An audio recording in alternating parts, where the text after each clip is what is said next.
দেখো এখানে পাবদা মাছগুলো ভেজে রেখেছি, আর এখানে এই যে সবুজ ধনেপাতার পেস্টটা কষানো হচ্ছে। এই পেস্টটা একটুখানি তেল ছেড়ে গেলে তবে মাছগুলো দিয়ে দেবো। এটা কি দিয়ে বেটেছি বলতো? ধনেপাতা, রসুন আর হচ্ছে কাঁচা লঙ্কা, এই তিনটে জিনিস পেস্ট করেছি। তোমরা যাই যে যদি না খেয়ে থাকো পাবদা মাছ এই ধনেপাতা দিয়ে, তাহলে অবশ্যই করে দেখতে পারো। রেসিপিটা কিন্তু খুবই ভালো।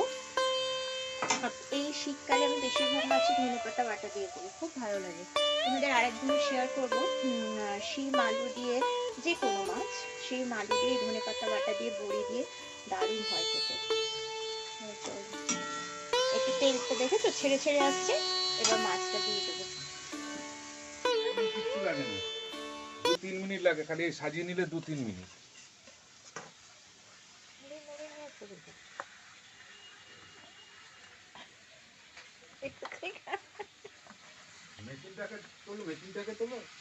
মেশিন আমার তোলা হয়ে গেছে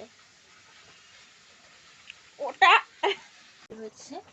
আর দেখবে একটা জিনিস দ্বারা তোমাদের দেখাচ্ছি, এই কলা দুটো দেখো একেবারে নষ্ট হয়ে যাচ্ছে, মানে এত কলা এনে রেখেছে না, খাওয়াই হয় না, দেখেছো একদম বিচ্ছিরি টাইপের হয়ে গেছে। তাই আমি ভাবলাম এখন দুধ দিয়ে মুড়ি দিয়ে এই কলাটা খেয়ে নেব, সেই জন্য দুধটা গরম বসিয়েছি। আর এখানে তো মাছটা হচ্ছে, মাছটা হয়ে যাক, আরও যা যা রান্না করেছি সেটা তোমাদের সাথে শেয়ার করছি। দাঁড়াও, চলো। বিছনা মাদুরও পড়ে আছে, দেখবে, দেখো সব গোছাতে হবে। এই দেখো ওই কলাটা দিয়ে দুধ দিয়ে মুড়ি দিয়ে মেখে নিয়েছি, এটা এখন আমি টিফিন করে নেবো। ভীষণ ভালো লাগে আমার চিনি দিয়ে খেতে, বুঝেছো? গরম দুধ দিয়ে মুড়ি দিয়ে কলা দিয়ে মেখে দারুণ লাগে। চলো খেয়ে নিই। দেখেছো একেবারে বিছনায় চলে এসেছি, খুব ঠান্ডা লাগছে। সব কাজ টাজ করার পর না এতটা ঠান্ডা লাগে না, মনে হয় এই কম্বল মুড়ি দিয়ে একেবারে শুয়ে পড়ি। তা তোমরা অনেকদিন আমাকে একটা রিকোয়েস্ট করেছো যে একটা আলতা পরার, তা আমি আজকে একটা আলতা পরবো, আর সেটাই তোমাদের সাথে শেয়ার করব। তারপরে ঘুমিয়ে পড়বো, কিছু জামা কাপড় আছে পাট টাট করে নিই, করে টোরে তারপরে শোবো। আর কি বলতো তা, মানে কাজের পর যখন আমি কম্বল দেখি না, এগুলো দেখি না, মনে হয় যে দূর এক্ষুনি আমি শুয়ে পড়ি, আর কিচ্ছু ইচ্ছা করে না গো, সত্যি কথা। তাহলে চলো একটুখানি পরবো, কি বলে, আলতা পরবো, সেটা তোমাদের সাথে শেয়ার করছি। চলো দেখো। আর ভিডিওটা ভালো লাগলে একটা লাইক করো, কিন্তু আমি অনেক দিন বাদই ভিডিও দিচ্ছি, লং ভিডিও কেউ দেখতে চাইও না, বুঝতে পেরেছো? আর দেখেছো আমি একটা শর্ট নাইটি পরে নিয়েছি। তাহলে চলো এখন করবো, আলতা পরবো। চলো দেখো আমি আলতা পরবো, তো তাই এটাকে পেতে নেবো বিছনায়, নাহলে বিছনায় কিন্তু পরবে আলতাটা, বুঝেছো? এটা পেতে এর উপরে আমি আলতাটা পরবো। তোমরা অনেক দিন ধরে আমাকে বলেছো একটা আলতার ভিডিও দিতে, তাহলে সেটাই দেবো, বুঝেছো? তাহলে চলো।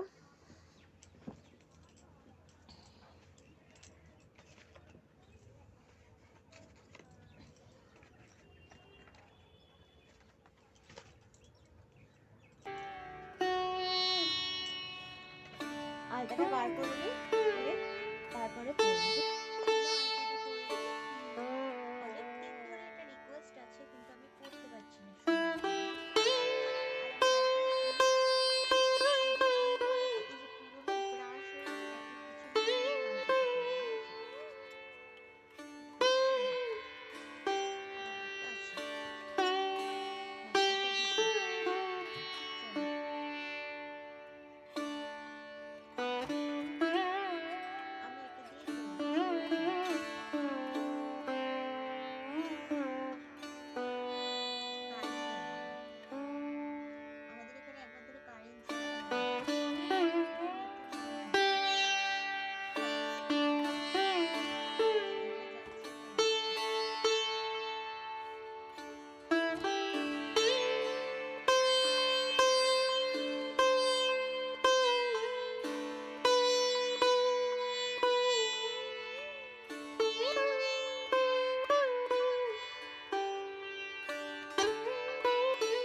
শুকিয়ে নিই পাটাকে, তারপরে উঠে যাবো, বুঝতে পেরেছো?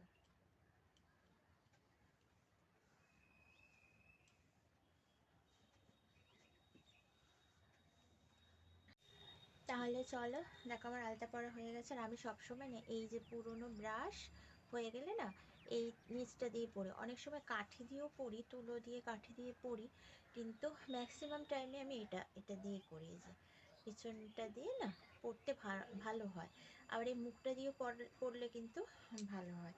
তাহলে চলো, আজকে ভিডিওটা কেমন লাগলো অবশ্যই করে আমাকে জানাবে। আশা করি লাভ ইউ অল। টাটা, আবার আসছি পরের দিন নতুন কোনো ভিডিওর সাথে। ততক্ষণের জন্য বাই, লাভ ইউ।